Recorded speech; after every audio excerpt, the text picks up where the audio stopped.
आज फिर जीने की तमन्ना है, आज फिर मरने का इरादा है।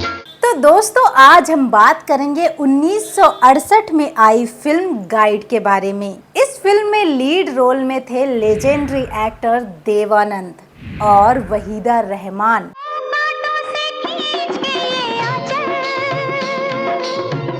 ये फिल्म बनाकर देवानंद ने इतिहास रच दिया था। ये एक ऐसी फिल्म थी जो अपने दौर से बहुत आगे की फिल्म थी, जिस दौर में हीरोइंस को सती सावित्री दिखाया जाता था। इस फिल्म के अंदर हीरोइन का एक्स्ट्रा मैरिटल अफेयर दिखाया जाना अपने आप में बहुत बड़ी बात थी। और दूसरी बड़ी बात ये थी कि इस फिल्म के अंदर कोई विलन नहीं था। ये फिल्म बेस्ड थी रिलेशनशिप और सिचुएशन के ऊपर। इसके गाने भी एवरग्रीन हैं, जब भी सुनो दिल को सुकून मिलता है। आज फिर जीने की तमन्ना है। ये फिल्म बेस्ड है इंडिया के फेमस राइटर R.K. नारायण के उपन्यास द गाइड पर। दोस्तों हम आपको बता दें कि ये फिल्म 2 लैंग्वेज में बनी थी। एक इंग्लिश में बनी थी जिसका नाम था द गाइड, और जो हिंदी में बनी थी उसका नाम था गाइड, और दोनों में ही लीड रोल में देवानंद थे। अपने ही बस में नहीं मैं। इंग्लिश वर्जन यानी कि द गाइड के डायरेक्टर थे टैड डेनी एलिवेस्की, और हिंदी फिल्म यानी गाइड के डायरेक्टर थे विजय आनंद, जो कि देवानंद के भाई हैं।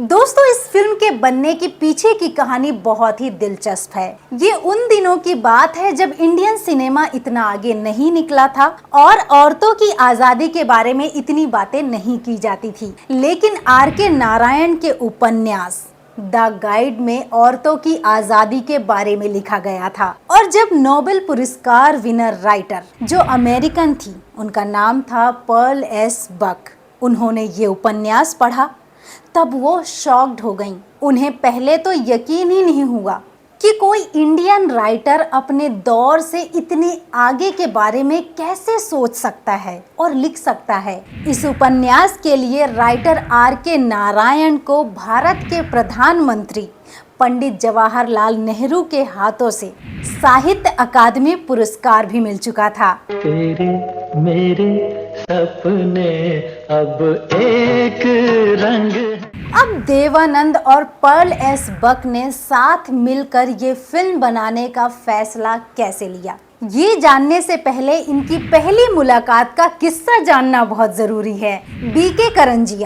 बीके करंजिया उस समय फिल्म फेयर पत्रिका के एडिटर हुआ करते थे। एक दिन बीके करंजिया एक महिला के साथ देवानंद के घर पहुंचे।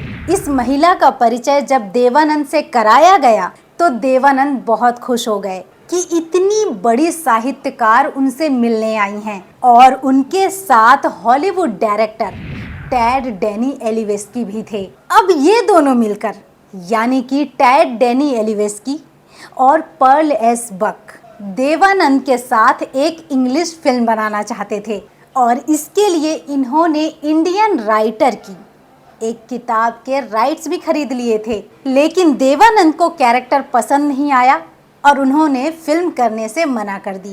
एक्चुअली देवानंद चाहते थे कि उनको लेकर जब भी कोई इंग्लिश फिल्म बने तो उसी अंदाज में बने जैसे कि उनकी हिंदी फिल्में बनती थी। बहरहाल बात यहीं खत्म हो गई। आके मेरे हाथों में हाथ ना ये अब अगली मुलाकात डायरेक्टर टैड डेनी एलिवेस्की की देवानंद से फिर हुई बर्लिन फिल्म फेस्टिवल में।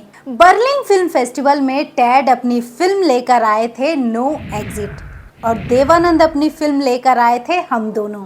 बर्लिन के इस फेस्टिवल में देवानंद की फिल्म हम दोनों की बहुत तारीफ हुई।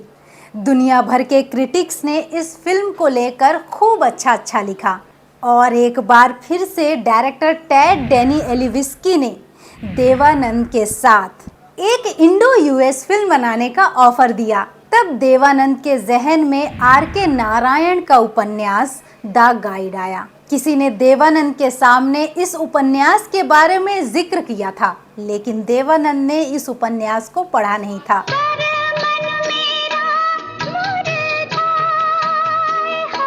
अब देवानंद को बर्लिन से लंदन जाना था और लंदन जाते ही उन्होंने इस किताब को ढूंढना शुरू कर दिया। एक बुक स्टोर के मालिक ने देवानंद से कहा कि ये किताब तो अभी उनके पास नहीं है, लेकिन वो इस किताब को इंडिया से 24 घंटे के अंदर मंगवा देंगे। अगले दिन जैसे ही देवानंद को ये किताब मिली, एक बार में ही देवानंद ने पूरी किताब पढ़ डाली। किताब खत्म करने के बाद देवानंद ने जो पहला काम किया वो ये था पर्ल एस बक को फोन करना। देवानंद ने पर्ल एस बक से सीधा पूछा कि क्या अभी भी आप एक इंडियन एक्टर के साथ हॉलीवुड फिल्म बनाना चाहती हैं? मेरे पास इसके लिए बहुत ही दिलचस्प किताब है, द गाइड। पर्ल का आंसर था बिल्कुल, मैंने किताब पढ़ी हुई है, हमें मिलना चाहिए और इस पर बात करनी चाहिए। देवानंद लंदन से सीधे अमेरिका पहुंचे। ये उनकी पहली अमेरिकी यात्रा थी।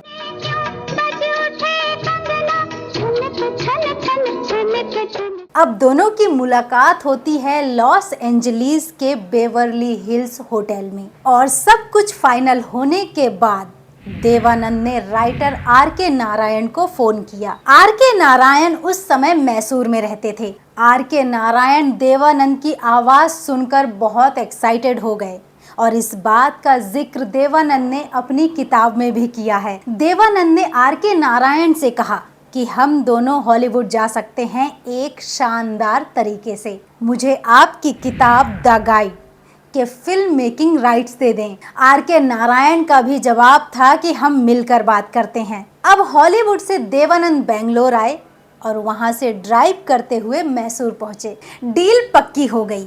अब देवानंद फिर वापस यूएस गए और पर्ल एस बक से मिले। इस किताब के ऊपर 2 फिल्म बनाने की डील फाइनल हुई, एक इंग्लिश में और एक हिंदी में। हिंदी फिल्म की कहानी को उस समय ऑडियंस के हिसाब से कुछ चेंजेस करने पड़े थे, जो कि राइटर आर के नारायण को बिल्कुल भी पसंद नहीं आया था। बहरहाल फिल्म बनी। इंग्लिश वर्जन तो बुरी तरह से फ्लॉप हुई और Hindi version all time blockbuster हुई। गाता रहे मेरा दिल। लेकिन राइटर आर के नारायण को हिंदी फिल्म बिल्कुल भी पसंद नहीं आई थी और उन्होंने इसके बारे में कई बार लिखा भी था। हालांकि फिल्म फेयर ने उन्हें इसी कहानी के लिए बेस्ट फिल्म फेयर अवार्ड भी दिया था। पहले हिंदी वर्जन यानी गाइड को देवानंद के बड़े भाई चेतन आनंद डायरेक्ट करने वाले थे, लेकिन वो वहीदा रहमान के साथ काम नहीं करना चाहते थे। इसके बाद डायरेक्टर राज खोसला को इस फिल्म के लिए डायरेक्ट करने की बात कही गई, लेकिन यहाँ वहीदा रहमान राज खोसला के साथ काम नहीं करना चाहती थी। फाइनली इस फिल्म का डायरेक्शन विजय आनंद के पास आया और वो इस फिल्म के बाद बॉलीवुड के बेस्ट डायरेक्टर बन गए और इंग्लिश वर्जन यानी द गाइड को डायरेक्ट किया टैड डेनी एलिवेस्की ने। कहीं बीते ना ये रातें, कहीं बीते ना ये दिन। गाइड देवानंद की पहली हिंदी कलर फिल्म थी। इससे पहले उन्होंने सारी ब्लैक एंड व्हाइट फिल्में ही की थी। इस फिल्म के म्यूजिक डायरेक्टर थे सचिन देव बर्मन। जब वो इस फिल्म के लिए म्यूजिक रेडी कर रहे थे तब वो बहुत बीमार हो गए, लेकिन देवानंद ने किसी और म्यूजिक डायरेक्टर को लेने की बजाय देवानंद ने सचिन देव बर्मन के ठीक होने का इंतजार किया। फिल्म की पहली स्क्रीनिंग 6 फरवरी 1965 को अमेरिका में की गई थी। इसके बाद ये फिल्म इंडिया में अगले साल यानी कि 1966 में रिलीज हुई थी और उस साल के फिल्म फेयर अवार्ड में इस फिल्म को 9 नॉमिनेशंस मिले थे और इस फिल्म ने 7 अवार्ड्स जीते थे।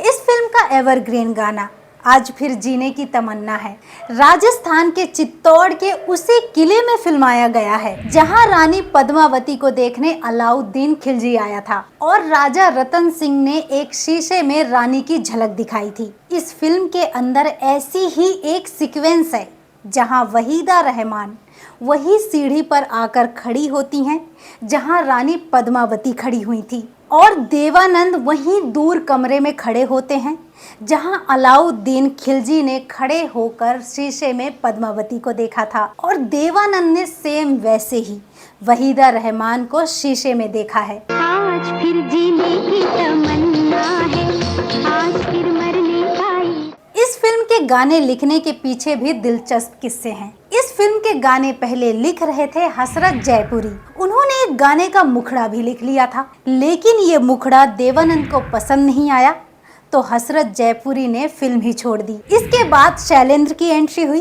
पहले तो शैलेंद्र ने गाने लिखने से मना कर दिया क्योंकि वो सेकंड ऑप्शन नहीं बनना चाहते थे, लेकिन देवानंद के मनाने पर वो मान गए। लेकिन शैलेंद्र ने हसरत जयपुरी के लिखी लाइन पर ही अपना पूरा गाना लिखा। एक गीतकार का दूसरे गीतकार को सम्मान देना कोई शैलेंद्र से सीखे, और वो मुखड़े के बोल थे, दिन ढल जाए हाय रात न जाए। दिन ढल जाए हाय रात न जाए। शैलेंद्र ने फिल्म के लिए इतने बेहतरीन गाने लिखे, और उन्होंने ये गाने उस समय लिखे जब उनकी मानसिक और आर्थिक स्थिति बहुत खराब थी। शैलेंद्र और एसडी बर्मन की जुगलबंदी में अव्वल नंबर की फिल्म मानी जाती है। इतने बेहतरीन गाने होने के बावजूद भी फिल्म फेयर अवार्ड में इस फिल्म को म्यूजिक कैटेगरी में कोई अवार्ड नहीं मिला, ना तो शैलेंद्र को और ना ही एसडी बर्मन को। उस साल म्यूजिक कैटेगरी के सारे अवार्ड फिल्म सूरज को मिले थे,